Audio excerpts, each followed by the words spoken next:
Tonight, when you close your eyes, something ancient is going to happen inside your skull.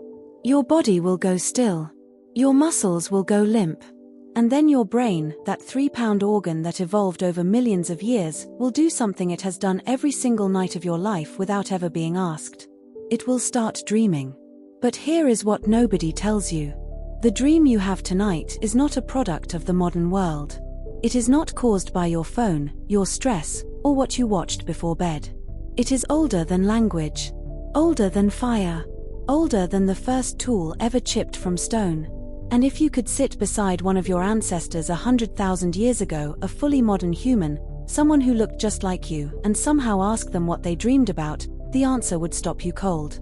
Because it would sound almost exactly like yours. Researchers have spent decades trying to reconstruct what early humans might have experienced during sleep. The most revealing work began not in ancient caves but in modern ones. In the 1990s, anthropologist Roger Ivo Lohman studied the Asabano people of Papua New Guinea, a community that had been largely isolated from the outside world, and found that their dream content closely mirrored the social and environmental pressures of their waking lives. Threats, conflict, movement through landscapes, the emotional residue of relationships. This was not coincidence. This was a pattern. And it pointed toward something deep. Your brain did not evolve dreams as a bonus feature.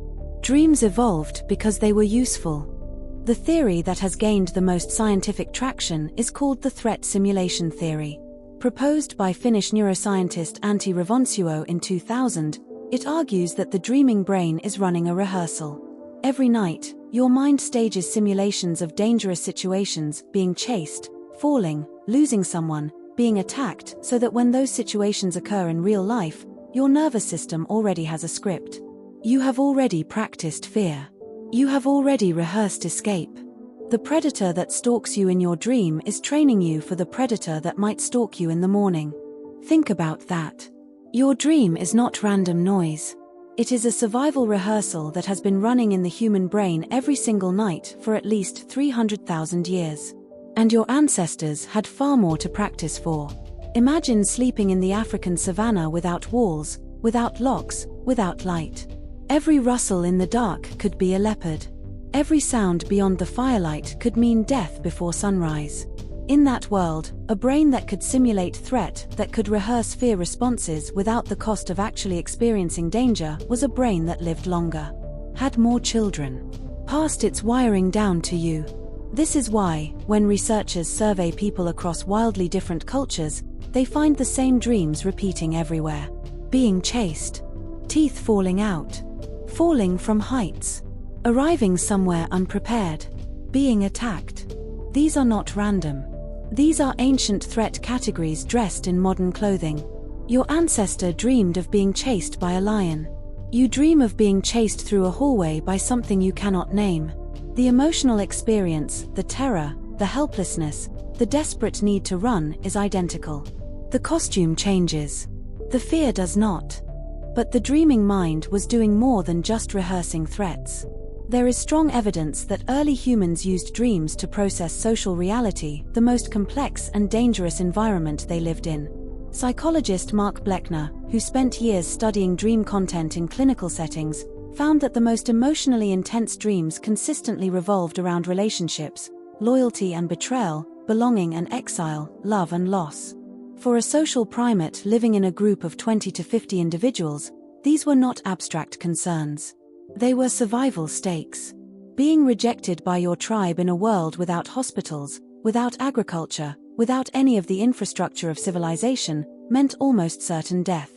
Your brain evolved to take that threat just as seriously as a predator. So while your ancestor slept, their dreaming mind was running through social scenarios. Who can be trusted? Who is a threat? What did that look on someone's face mean? Ancient humans were not processing these questions consciously, with language and logic. They were processing them the way humans processed everything before words, through image, emotion, and story. Through dream. Anthropologist Kodja Faderborn has documented how hunter-gatherer societies across Africa and South America treat dreams not as private noise but as social information. Dreams are shared in the morning around the fire. They are discussed, interpreted, acted upon. A dream of a successful hunt might determine where the group travels that day. A dream of conflict might prompt a difficult conversation. The boundary between dreaming and decision-making is far thinner in these communities than in the world you wake up in every day. This is not superstition.